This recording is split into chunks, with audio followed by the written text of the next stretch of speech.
नमस्कार मैत्रिणींनो, माझ्या ह्या चॅनलवर तुम्हा सगळ्यांचं मी मनापासून स्वागत करते.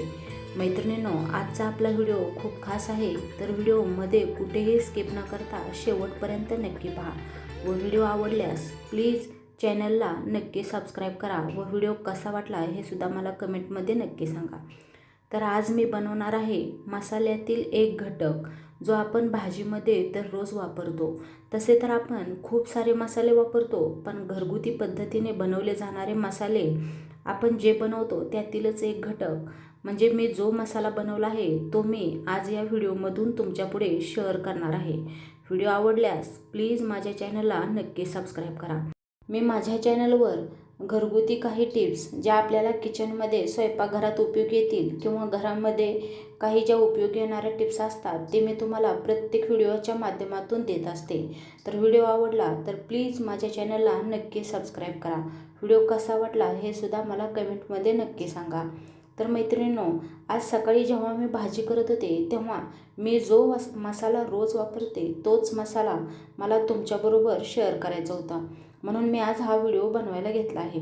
तर मला सकाळी भाजीला काही नसल्यामुळे मला आज बनवायची होती मुगाच्या डाळीची भाजी. मुगाच्या डाळीची भाजी कांदा, टोमॅटो, कोथिंबीर, लाल तिखट टाकल्यानंतर खायला अतिशय छान लागते. तर तीच भाजी मी आज बनवत होते. त्यानंतर माझ्या मनात विचार आला की आपण बाहेरून रोज मसाले आणतो. आता खूप सारे मसाले आले आहेत, प्रत्येक भाजीला वेगवेगळ्या प्रकारचे मसाले आहेत. परंतु आपण घरात कोणतीही भाजी करू द्या, सुकी असो किंवा पातळ भाजी असो, किंवा आपण जे मसाले वापरून भाज्या बनवतो त्या कोणत्याही भाज्या असू द्या, जर हा मसाला तुम्ही भाजीत वापरला तर तुमची भाजी अतिशय छान होणार. मसाल्यात अनेक घटक आहेत. आपण ते वेगवेगळ्या पद्धतीने भाजून आपण लाल तिखट बनवताना जे मसाले वापरतो तेच मसाले आपण जर घरामध्ये सुद्धा थोड्याफार प्रमाणात करून ठेवतो. तसेच मी सुद्धा ते मसाले घरामध्ये करून ठेवत असते. त्यातीलच हा प्रकार म्हणजे धण्याची पावडर. आता तुम्ही म्हणाल धण्याची पावडर तर आपण दररोज वापरतोच, पण थोडी वेगळ्या पद्धतीने मी धण्याची पावडर केली आहे व मला त्याचा रिझल्टसुद्धा खूप छान भेटला, म्हणून मी हा व्हिडिओ तुमच्यासाठी बनवला आहे.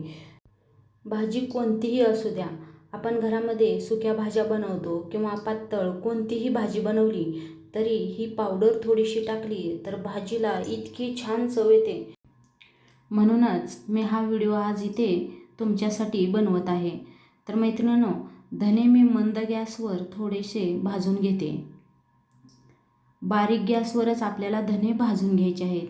यामध्ये मी कुठेही तेल वापरणार नाही आहे. जर तुम्हाला आवडत असेल तर थोडंसं तुम्ही तेल वापरू शकता, परंतु मी इथे तेल वापरलेलं नाही, कारण आपल्याला ही पावडर म्हणजे जास्त दिवस टिकवता यावी म्हणून मी इथे तेल घेतलेलं नाही आहे. तर यामध्ये आता धने भाजत आल्यानंतर मी इथे तमालपत्र टाकून घेतले आहेत. तमालपत्रसुद्धा यामध्ये 5 मिनिट मंद गॅसवर अशा प्रकारे भाजून घ्यायचे आहेत, म्हणजे याची बारीक पावडर तयार होईल. तर आता आपले धने व तमालपत्र भाजून झाले आहेत. आता याची मिक्सरच्या भांड्यामध्ये बारीक पावडर करून घेणार आहे. तर इथे मी मिक्सरच्या भांड्यामध्ये अशा प्रकारे बारीक पावडर करून याची घेतलेली आहे. तर खूप छान हा मसाला आहे, तुम्ही नक्की करा. इथे काचेच्या भरणीत जो मसाला आहे तो कच्चा खडा गरम मसाला आहे. तो मी कसा केला याचा व्हिडिओसुद्धा मी तुमच्याबरोबर शेअर करणार आहे. तर आत्ता जी बनवली धण्याची पावडर ती अशा पद्धतीने झाली आहे. भाजीमध्ये टाकल्यानंतर इतका छान याचा सुगंध येतो मैत्रिणींनो, तुम्ही नक्की हा व्हिडिओ जो मी तुम्हाला सांगितला आहे धण्याची पावडर नक्की ट्राय करा व व्हिडिओ कसा वाटला मला कमेंटमध्ये नक्की सांगा.